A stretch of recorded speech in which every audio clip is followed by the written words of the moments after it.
Alita Battle Angel. It's like Blade Runner, except there's actually blades and running. A lot of running. Take notes, Ridley Scott. Yeah, take it, Ridley Scott. Forgot it again. Do you want to redo it or do you just want to let it go as is? I don't care anymore. Wrong, and you should just hit yourself in the face until you change your mind. The gold standard for dumb storytelling. Netflix doesn't make real movies, but controversy. Markham 2020. Benny Doodle Cumberbund. Good job, Luke. You did it. What? His creepy lip. What? I'm the new Kool-Aid Man. All right. Alita Battle Angel.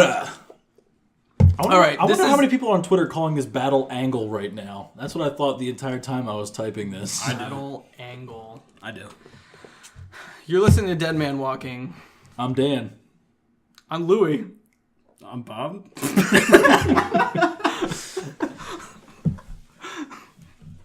That was good. Okay.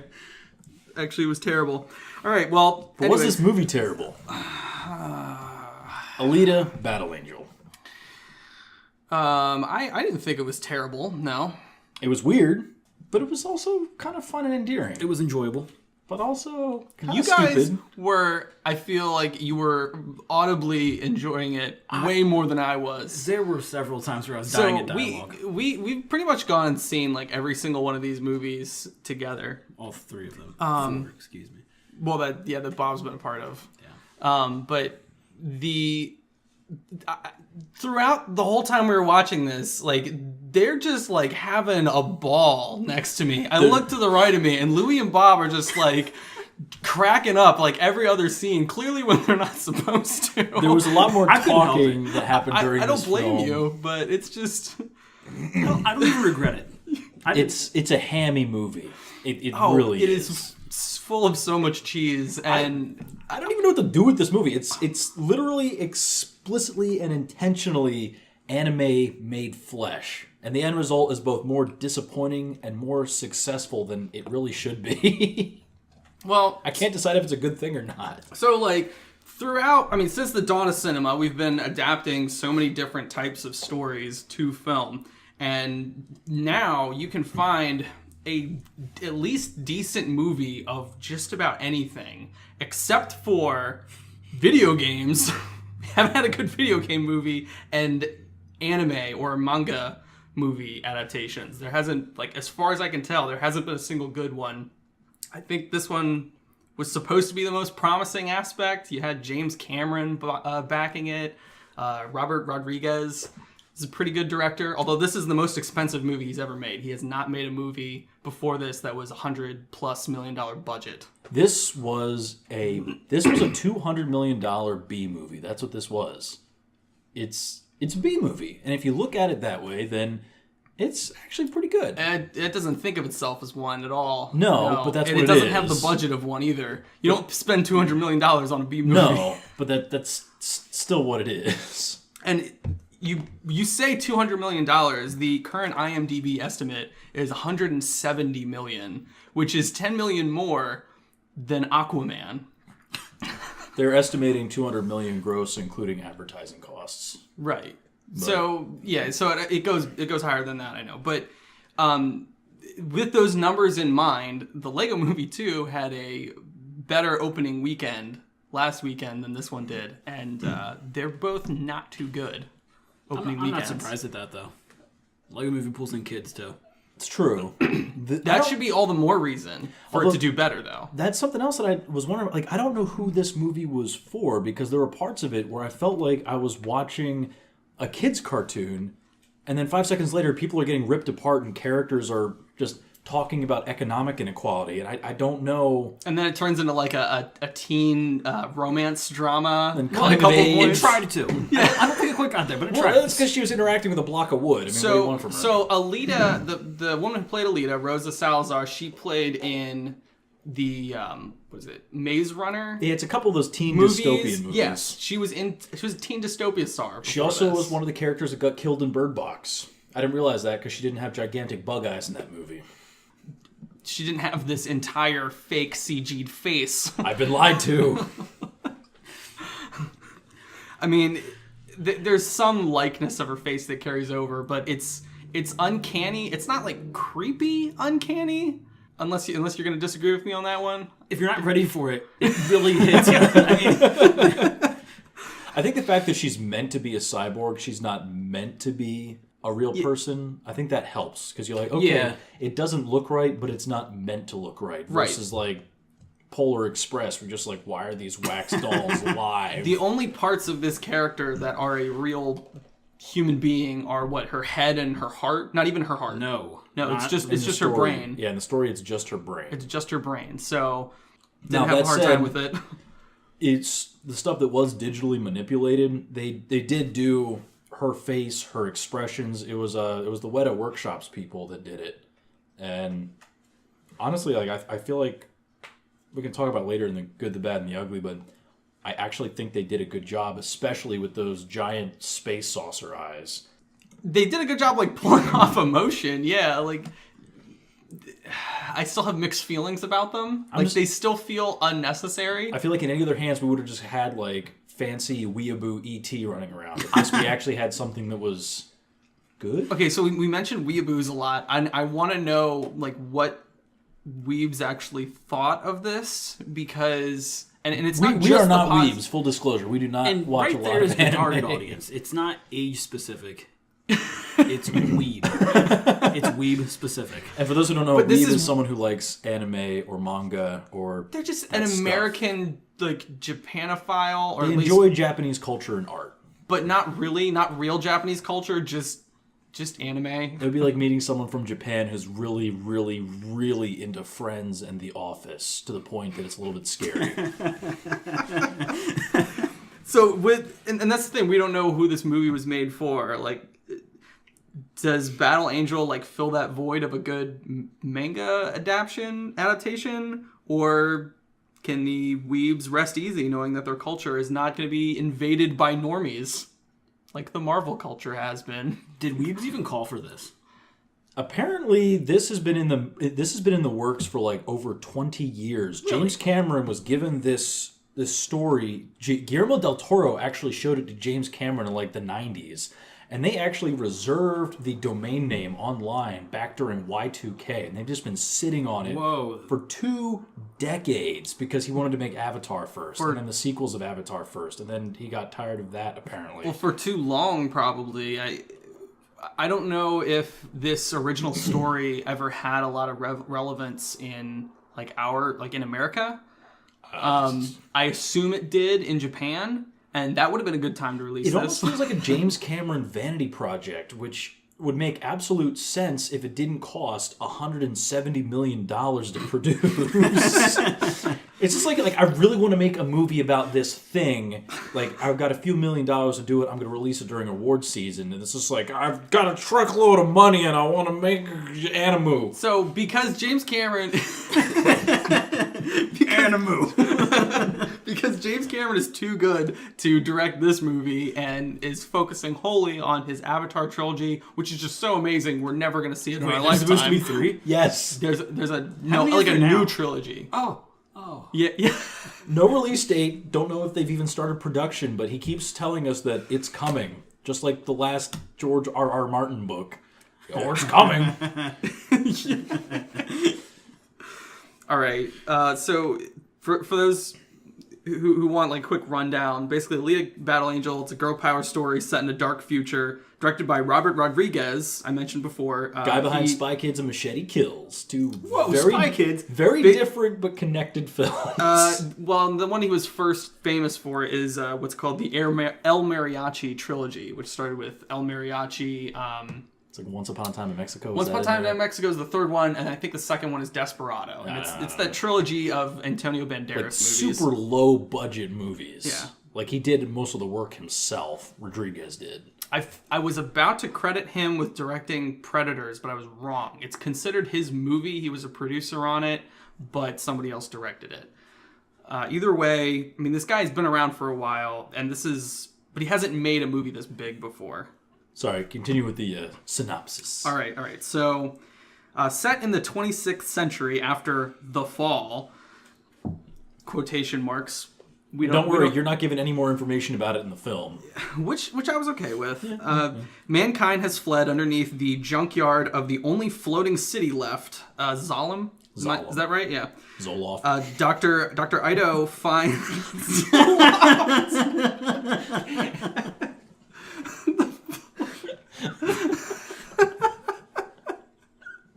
They really don't want you to be sad underneath Zoloft. It's an upper. Oh. Dr. Ido finds what's left of a cyborg that fell from that city. He fixes her with a new body and nurtures her back to health. She wakes up with no memory of her past and her own name, so Ido names her Alita, and then Alita discovers her innate fighting instincts, and she goes on a quest to discover her past and her place in this bleak world. Shenanigans ensue. Oh, and if any of you Netflix fans out there are getting a lot of Altered Carbon vibes from this movie, it's because the same lady co-wrote both of them. Oh, I didn't know that. I can't pronounce her name, but she did. Okay. See, I was actually thinking of Altered Carbon, like with the Zalem city, but you don't actually see it. And apparently she's been part of this script for a while, so I wonder if Altered Carbon wasn't inspired by the manga that this movie's based on. Wouldn't surprise me. Maybe it was like stewing in her for so long, she finally had a chance. You just had to let it out. She just had to let it out, and it became Altered Carbon. Matt, you mentioned the bleak world it's in. I will say one thing for this film: it is a lot of fun to look at. There's not a whole lot of bleak things in this dystopia. It's not there's a lot of contrasting things, I guess. Like it's I'm really stumbling over here. We compared it briefly to the other manga movie. What was it? Ghost in the Shell. Ghost in the Shell, which you couldn't see anything because Right. everything was gray. Because it was just too dark. This one, it portrays a sort of dark world, but without like It's got a lot of with like the lights color. up. I mean, I kind of thought of Aquaman a little bit because we were in this movie. I didn't think it was that. Not that vivid. bright, but I'm saying it's we've had a couple movies now in fairly close succession where they're breaking the mold of gotta be dark and gritty. Because even the Marvel movies are getting dark, just like visually darker.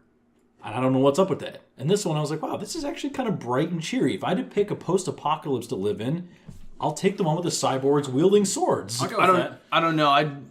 The other thing about this world is that apparently guns are legal, and they somehow found a way to actually remove guns from the populace. So everybody kills each other with swords. That would be more painful than getting shot. It's a lot of fun. That being Good time was had by all. That being said, there's a lot of swords in this movie.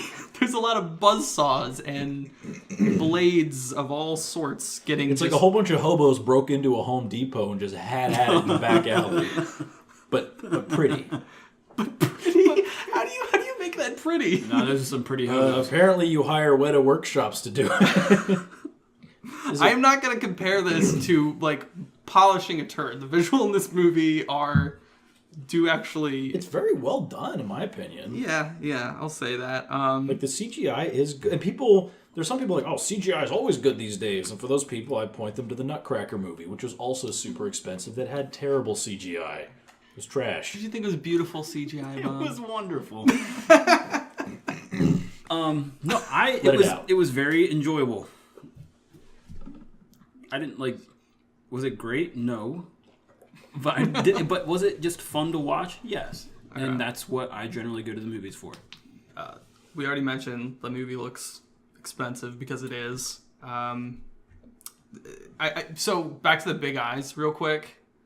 I'm still not confident that they were necessary. So I actually did read a bit of the manga I'll explain the part of the story that the movie covers that I basically read up to.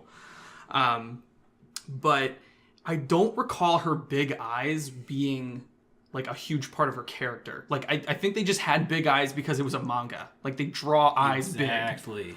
So I don't understand why her character specifically needed to stand out with that. I don't know. But James Cameron was very adamant about it. And you know what? He's not wrong, because that's the reason this movie is getting attention right now. Because otherwise, it would be a fairly forgettable film that would come out during this time of year. We've had a couple like that recently. Like Jupiter Ascendant, Valerian and the City of a Thousand Planets, just gorgeous films that don't really have anything memorable about them. But this one, no one can stop talking about those giant eyes. It's one thing that stands out. I really liked Valerian. I did too. Like, I'm not saying I didn't, but I'm saying it doesn't have a ton. Like, it didn't really grab people's attention. Yeah, there wasn't one like anchor. Like, you see the poster and you're like, can oh, look at. it's a cartoon, and then you see the real people standing behind her, and you're like, what? Yeah, it is a feat, I'll say, for them to put that in the live action movie and for it to not seem too out of place. It's not like uncanny to the point where you want to throw up. It's not like. I mean, it's happened before. Like, I'm thinking of like movies where it's not done well, like Tron, when young Jeff Bridges comes back in Tron Legacy, or Yeah. I want to say Grand Moff Tarkin, but that one there was so much money put into it. It's not too bad. Yeah. I think part of that, though, is because we know how he is supposed to look. Like, someone put it that Right. way. They say, because we already knew what he looks like, we couldn't quite get there. Whereas this is new. This is something we haven't seen before. It hasn't existed before.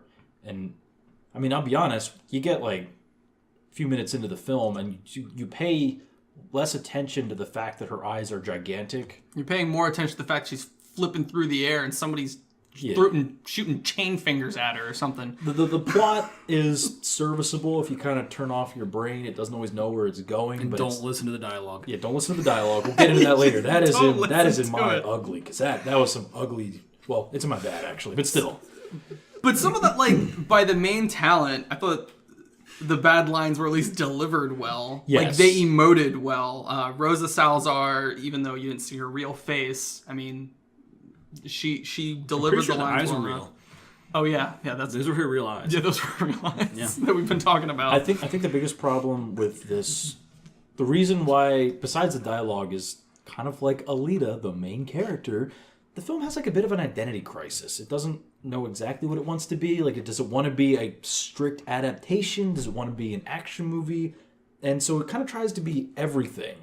And I don't think that ever ends well. Well, it's part of just trying to find its general audience. So it wants to find a general audience for this story, this manga-inspired story, in the same way that the Marvel movies found general audiences for what was previously just nerd culture. It's true. And so they're trying to figure out how to do that in this movie. And yeah, it's getting mixed results because, like we said, there's kind of like a tone split almost, or maybe not so much a tone split, but it's like It's very uneven. yeah. It kind of goes up, down, up, down, up, down. Well, we mentioned Rosa Salazar, the other main character that we should point out, Christoph Waltz. He's known as Colonel Landa from Inglourious Bastards and Dr. Schultz from Django Unchained. Has he ever done badly in a movie? He's been in bad movies. But I mean, has he ever Like done he was the badly? villain. I don't think so. No. He's one of those that he does play the heck out of just about every role he's given. Like, he was the villain in that Green Hornet movie. I never saw that. I never saw that. He was the villain in that. And I think that was the last movie where he was a villain in, because when Django Unchained happened, he was like, no, I don't want to be German villain guy anymore. And so now he's in roles like this, which is fine. But he plays Dr. Ido in this movie, Dyson Ido, the original. And this is where they're kind of taking liberties with the adaptation. And it makes sense. The original name was Daisuke Ido. There's a more, If they had kept Asian the name. original Japanese names and had all white actors, people would have had a fit. Even though I know. Where the I'm saying manga that takes was- place in like Kansas City or something. It takes place in Kansas City. Yeah, Really? it's hard to pick up on. There's just like a bar that's called Kansas. They might mention it a few other times, but it's supposed to be Kansas City. So it makes sense that they would change some of the names to American ones. That's a fine change. But then there's other things that maybe they should have changed. There are a few things that maybe they shouldn't have. Like I said, I think they're still trying to figure it out. Producers, I think, are afraid to see like what they can get away with. It's so unfamiliar; they don't know how far to go or how much to restrain themselves. Right. I think that the real question, But here, this was a better attempt than Ghost in the Shell was, I think. if only because it was visible. I feel like the real thing we have to ask though before we get into the good, the bad, and the ugly is Bob, would we you go. go see this film again? Once. Just once. One more time. I probably would. Well, no. Not like to go pay again. Like, I'd go see it at like one of those like $3 movie places. They don't exist anymore. It's $5, Bob. All right. But no. Stop living in the past. To pay, So you'll pay $5? to pay 13 or whatever again? Nah. Would I own it? One more thing. Also, Junkie XL does the soundtrack. It's all right. Nothing too memorable until the motorball scene changes to like a heavy, darkish, sports-like theme. I only remember this because I was actually listening to the soundtrack again Once while again, I was a lot of writing different this. tones. It is. I think I was too busy laughing. I would almost say it's worth seeing in the theater just because of the visual spectacle. Yes. Yes, If, but if you decide to stay home and watch Altered Carbon instead, you're probably if just you as want well to go off. see a movie in February and you really don't want to see the Lego Movie Part 2, then sure. What Alita Battle Angel. You could do worse. Shall we get into All right, spoilers. the spoilers? The good, the bad, the ugly. Dan, what was good about Alita Battle Angel? Well, we already touched on it a little bit. The movie's very entertaining. Exceeded my expectations for schlocky cheese.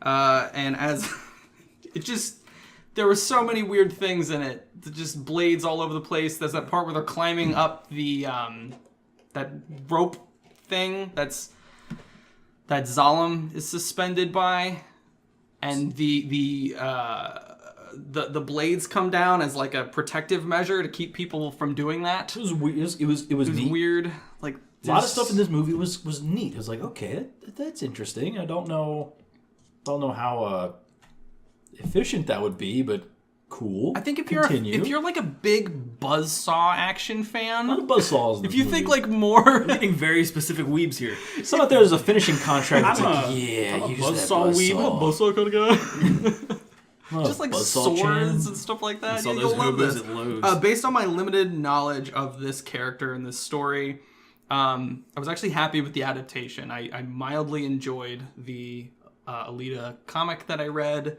and the way the story was adapted, not necessarily the dialogue, how it carried over, but the overall story arc, the character relationships, and even the action and a lot of the visuals.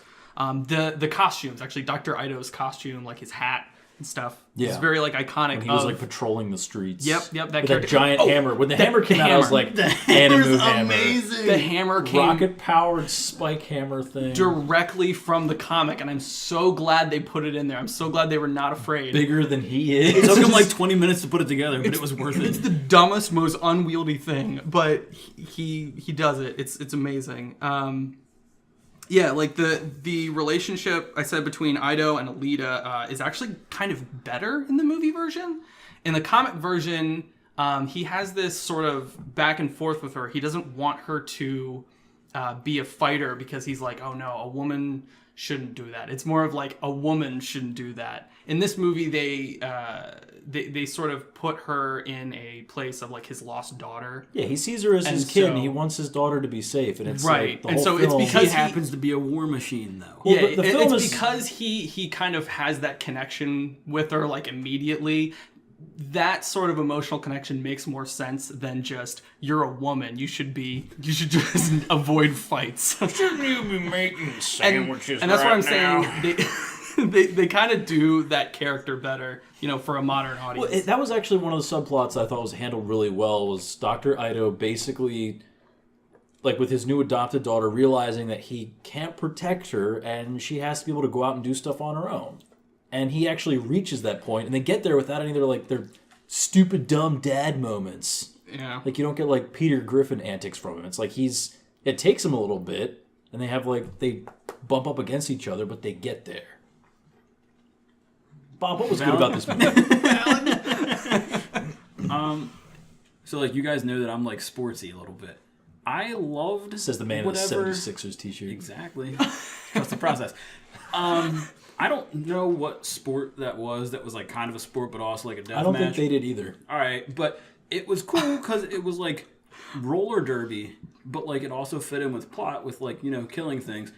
I thought that was a nice tie-in though. Like it wasn't just like because like I think of movies they try to like make their own sports all the time. Like everyone wants to recreate Quidditch. That's what I was thinking. Everything else sucks. Death race Quidditch. I thought this was enjoyable. There was a lot of different ways to kill robot people.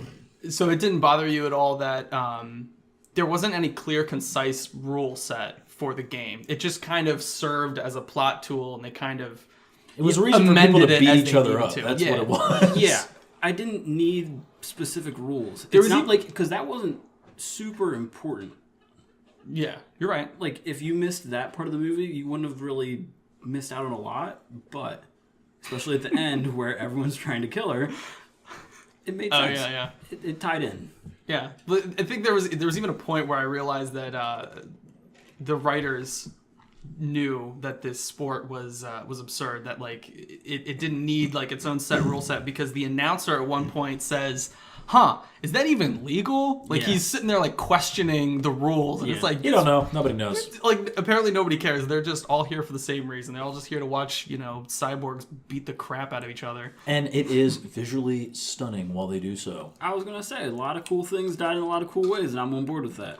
And it's not like Spy Kids 3D CG. It's like, it's good CGI. It's like, yeah, tear his robot arm off and hit him with it. I can't see like anything I don't like about this movie. I want to blame on James Cameron. Anything I do like, I want to like put in Rodriguez's court. I don't know why. I'm on like Team Rodriguez. It's because here. James Cameron makes beautiful movies. Rodriguez makes fun movies. Yeah, Like James We'll go with Cameron, that. like every time you see a James Cameron film, like wow, that like you say things like it's a visually stunning film. Or Robert Rodriguez, you're like, yeah, tear off his robot arm and hit him with it.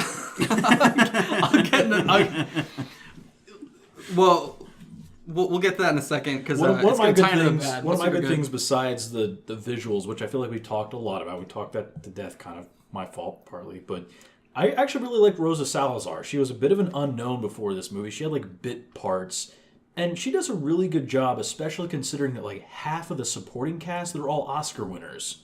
Like Christoph Waltz, Jennifer else? Connelly won an Oscar. The guy that plays Vector, it's I do not remember his name. It's, Hold on, I got it. Vector. It's like Mahershala Ali. Yes, thank you. Oh, yep. He's got an Oscar. Like Ed Skrein, it was in Deadpool. You have Jackie Earle Haley as was the giant cyborg guy. Ed Skrein. He's just like. He's just an evil Do we cyborg. need? That's what he is in real life. He's an evil cyborg. Jeez. But I mean, I like, said, do we need a cockney cock? Who are we gonna call? Ed Skrein. He's the perfect guy. he just has douche written all over him. He's a cockney and he's a butthole. It's perfect. But Rosa, like, she did a really good job. She was great at emoting, and they had her with the mocap rig on, like all like Gollum style. And I actually saw a screenshot of her like during the whole chocolate eating scene. It was kind of funny because it's like same face but with the big rig on her head. Yeah, she's doing all that with the big rig on. The one that I saw is the one that they were plastering all over IMDb. The comparison, her when she's like touching her face up against the mirror, and she's like feeling her new hands. I guess I don't know. But she does a really good job, and the fact Yeah. that she's able to emote that much wearing all of that stuff. Now, all that said, I do honestly believe the best part in the entire film, hands down, was McTeague. Oh, here we go. We're getting in early. The love of McTeague. McTeague. Just There's a guy in this movie named McTeague, and He's played by Jeff Fahey. I'm not I don't going to know who that spoil what he is or what he does. Just know that We're he's in the best. spoilers. We're not even going to talk This about one, it. they need to watch the movie. You don't get to find out about McTeague unless you experience McTeague. There's no such thing as McTeague fatigue. Oh jeez. What's bad about this movie? Well, wait. Oh yeah, we'll go into bad. Fine, I'll talk about You this know what's later. bad about this movie? Go into it. Alita puts dog blood under her eyes as war paint. I had that on my ugly. That was definitely unsanitary. Dude, there's certain things you can put on your face, and a lot of things would go in that category. However, mutilated dog's blood is not part of that. This is on the poster. She has like the red like war paint underneath her eyes. Yeah, that's not lipstick. It's dog blood. Okay, back up a little bit. There is a adorable little stray dog that she befriends, and it's like, oh, it's her Disney princess You're like moment. building it up already. You're gonna make the listeners cry. And then Gruishka, who's this like crazy evil giant cyborg football player death machine guy, comes in and like steps on her dog, and she's understandably upset about this. And so she Wait, he doesn't step on it. Yeah, he went to town on that. He kills the dog off screen because we assume it's pretty gory. We heard a splat, Yeah, like he uses and his then like that finger. splat went under her eyes. the dog has been juiced. Alita is unhappy about this. So she proceeds to put the dog blood on her face and then do her level best to kick the crap out of this guy. Yeah, it's supposed to be this character moment, and she delivers, one of the most amazingly cheesy lines in this film, which is like the tagline. And that's a big problem me and Bob have with it. The worst thing about this movie is the dialogue. That was it's as thick as Aquaman and half as self-aware. So what was it? I will not stand idly by in the presence of evil. And the part about that, like, honestly, that was like the least dumb line. No. Well, like, I'm saying that's what she says, like to Gruishka in that But scene. she said it to herself first too. She did. She yes. said it, and her mouth wasn't moving. And then she's like, "Oops, I was supposed to say that out loud." And then she said it again. You could see the point when the actors got to a line that was so silly they didn't know how. Like honestly, the guy playing Vector, Mahershala Ali, he had some pretty silly lines, and he was the only one that seemed to just like get through them without not knowing what to do with it. Like it was some rough. James Cameron and the lady who co-wrote it, some Greek lady, I can't pronounce her name, like they need to be just horsewhipped in the streets for what they did to this script. This movie, I cannot emphasize how much better this film could have been if there was better dialogue. Like, it just takes you out of every moment when me and Bob are sitting there laughing. Because even if you aren't pulled out of it, you're going to be pulled out of it because us two morons are just dying. Yeah, I'm going to laugh if something's terrible. And I was laughing a lot. I was laughing a lot. No, I agree. Little free, come here, little free. This is the underworld. There's worlds upon worlds upon worlds. Like, this strange way the bed dialogue made me enjoy it more, so I can respect that. Because it goes back to me enjoying it because it's just so bad, it's dumb, so terrible. But the thing, it made me laugh. It didn't need to be that. It didn't need to be so bad that it's funny. It didn't need to be like so bad it's good. Maybe this is why I'm not like an aficionado on movies, but like that's why I'm going to remember this movie.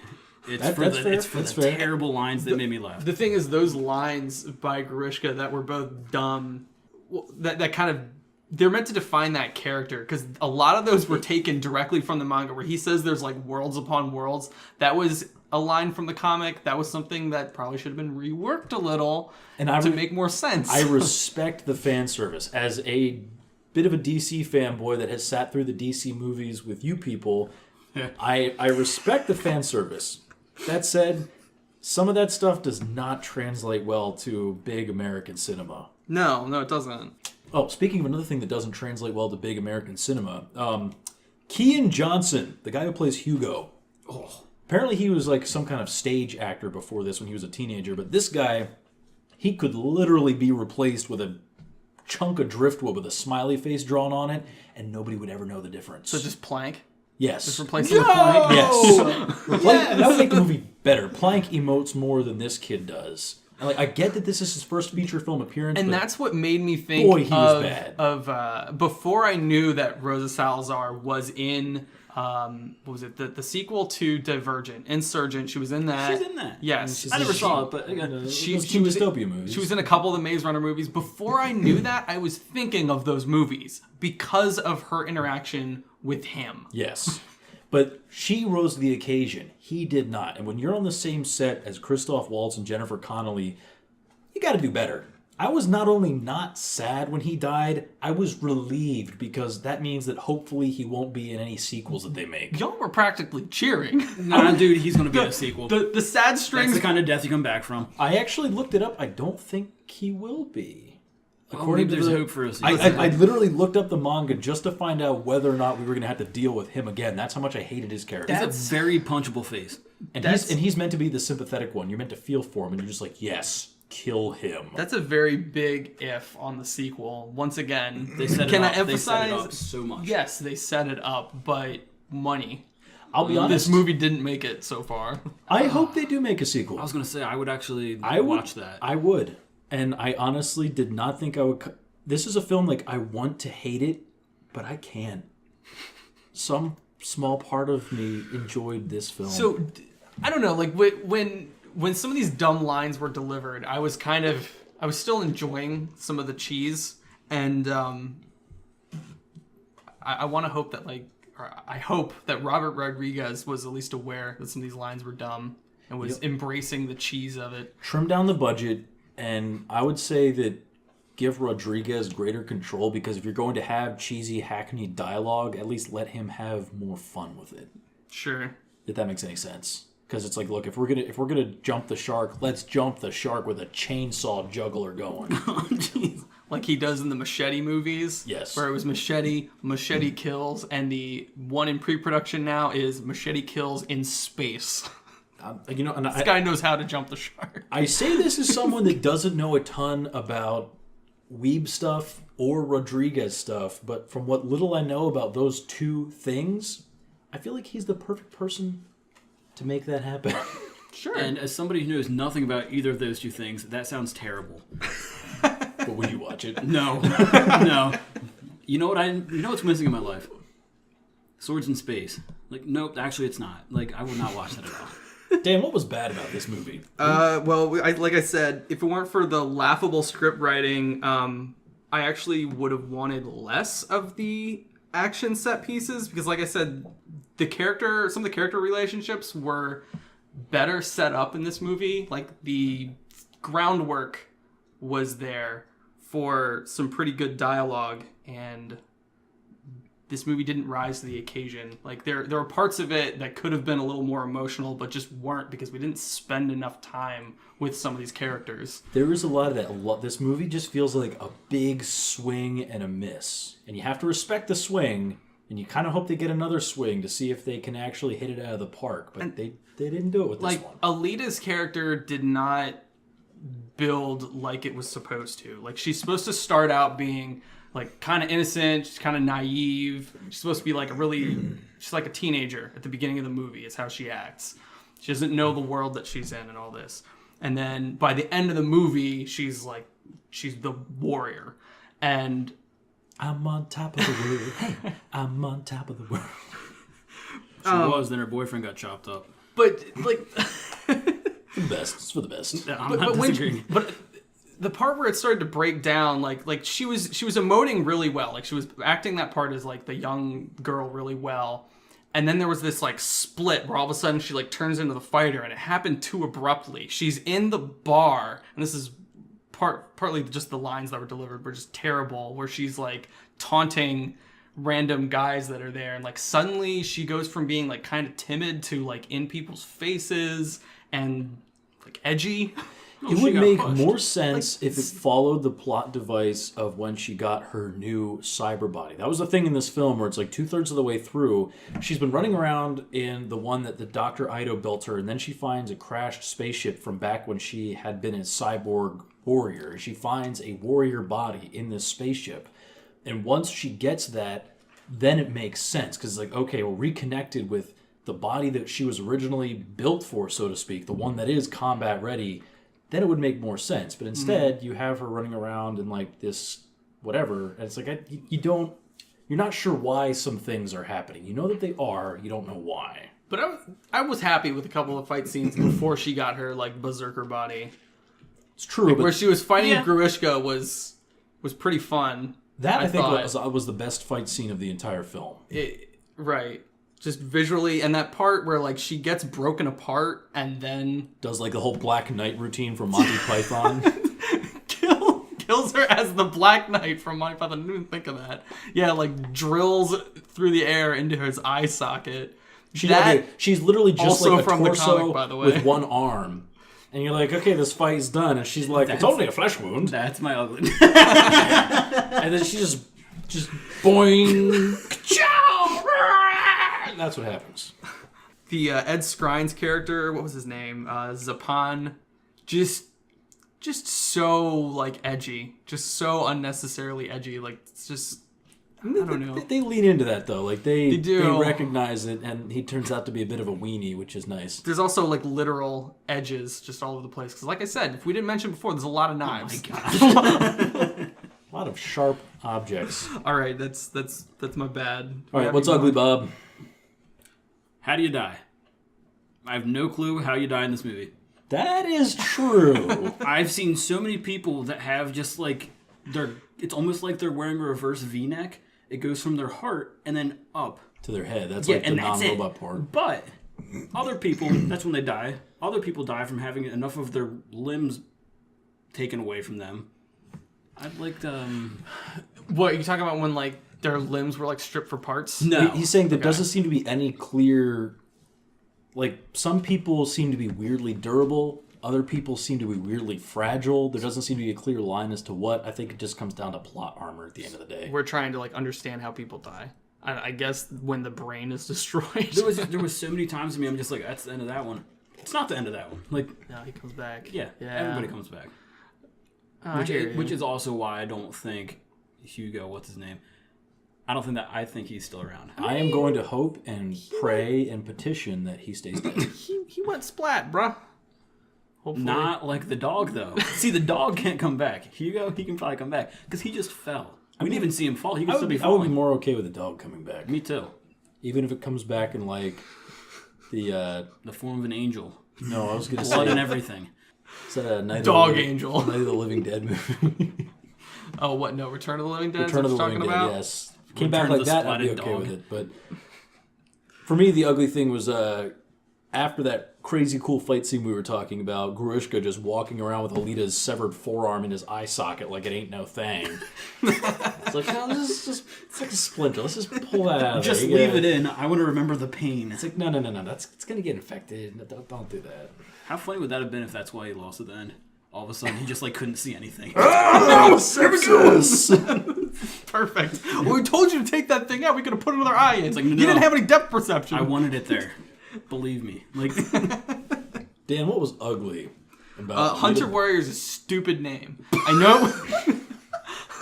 It's true. I know it was used in the comics, but listen. So there's this is your ugly. It's just a name. I'm kind of with them on this one because they actually take time out of the film to be like, they're bounty hunters. Christoph Waltz. oh no, they explained it too much. Christoph Waltz, Dr. Ido. You basically when the movie starts, there's this small little like plot arc that happens, and I think it's like the first comic issue is where this plot arc is, where there's this person going around killing women, like that's wanted, and Alita starts to suspect that it's Ido. She doesn't know him that well.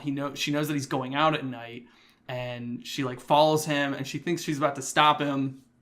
And then she finds out that he is a hunter warrior, which is just another word for bounty hunter.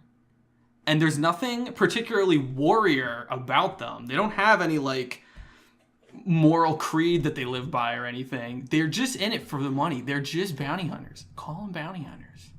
That's one thing that I wish did not make it through like to the adaptation of this movie because they're not even confident about it. Some people still call them bounty hunters.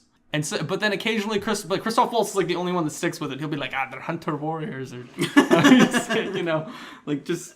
Once again, it comes down to this movie's fundamental flaw besides the dialogue is it doesn't know what it wants to be or how far it wants to go. Another thing, it's about to the setting up for a sequel. Couple characters talk as this mysterious character that's up on Zalem, Nova. And then you find out at the very end that Nova, he takes off his goggles and it was like, oh, it's Edward Norton. Huh. He's not even credited in this movie. It's like Woody Harrelson at the end of the Venom movie. Yeah, it's just like, all right, I guess that's coming uncredited. down the pipe. He's uncredited and it's clearly there to garner for a sequel. I know you guys are excited for it. I'm not too confident that's going to happen. Oh, I'm not saying it's happening. I would watch it. I would watch it. I don't know if I'm excited, but it's like I'd like to see where they go with it. And the movie had enough potential that I would like to see them take another run at it, if that makes any sense. Yeah. And if there's anybody on this planet that has enough money just to throw around on a gigantic budget vanity project, it's James Cameron. And Disney, which is what 20th Century Fox is about to get merged into. It's true. And would Disney greenlight that? And this will, judging by the disparity between the critical and the audience review of this movie, this will probably become something of a cult classic, just because people Cult like following. It. I'm very. I don't want to use the term classic. Fair enough. Fair Fair enough. It's going to have a cult following. You're right. Not classic, but it will have a dedicated group of people begging for another half of this film. Similar to probably like the like cult Hellboy. following behind. Well, sure, Hellboy. I was gonna say the last Dredd movie. Mm-hmm. I don't know how well that did in theaters, but there's a lot of people that look back on that and wonder It why did we not haven't. do great in theaters, but the people who like the Dredd comic books loved it versus the Stallone movie. Yeah, to go back to the Nova thing real quick, as far as the world building, I know we mentioned The Fall, they don't explain it a whole lot. I was actually okay with that. I was okay with them focusing on the character plots, and you're shaking your head. It's part of my ugly a little bit. A little bit. Like, The Fall obviously happened before, so like that also to me goes with like the random flashbacks that she had. Yeah. I forgot about all the flashbacks. They were kind of important. Like, it told you a story, but I feel like it told her more than it told me. That is that might have been the point. No, Also. like no. I'm the one watching. Like, she can remember on her own time. Like, I need to know these things. Forget your fan service. How about a little Bob service over here? Anyway. Well, like they kept the city Zalem. So basically, The Fall, there used to be a whole bunch of these cities around the Earth.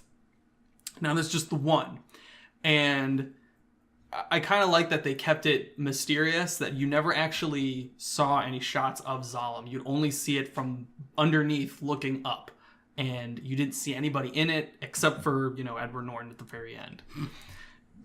And so the whole time you're just kind of letting your imagination run as to like what could be up there, because that's clearly like the upper class that's so far removed from the rest of this world that nobody even knows what they look like, what they live like.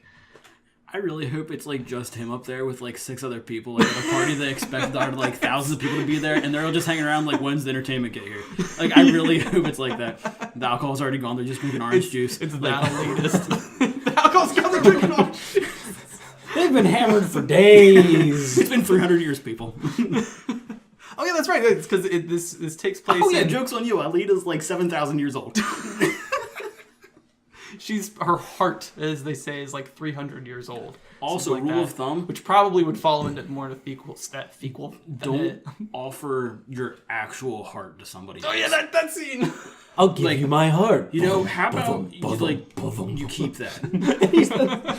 Like, no, we don't know how you die, but chances are, if you get detached from your own heart, like, that's a good place I did to start singing the Mike Wazowski song in the movie. When that happened. They did need to like set up the part where she uses her heart to save him later. Like, I get that, but that was the worst way to do it. But not by pulling it out of your actual chest. Just like, take it. And it was just out of like a teen drama moment. Like, that was just part of the whole like I'll give you my heart, and she actually does. They're romancing, and then suddenly she just pulls her heart out of her chest. You know what though? This film, at the end of the day, that's what it is. It is presenting its heart to you. You don't know why it's doing it. It's very strange, but you find the gesture. The heart is blue blood pumping and it's through also it. mechanical and does nothing for me. But you find the gesture endearing anyway. You're like, that's nice. Now put it back. As long as it's coming, as long as the gesture's from Robert Rodriguez. I don't want it from James Cameron anymore. Dude, you really have a vibe going on there. Yeah, I know there's a theme coming from my end here. Yeah, it's a... Robert Rodriguez took Avatar from Nickelodeon. James Cameron. Yeah, Okay. Avatar? Yeah, you said Robert Rodriguez. Oh, sorry, Robert Rodriguez. My bad. You threw me for a loop. James Cameron took Avatar from Nickelodeon. Yeah, that's terrible. That makes me kind of mad because Avatar: The Last Airbender is better.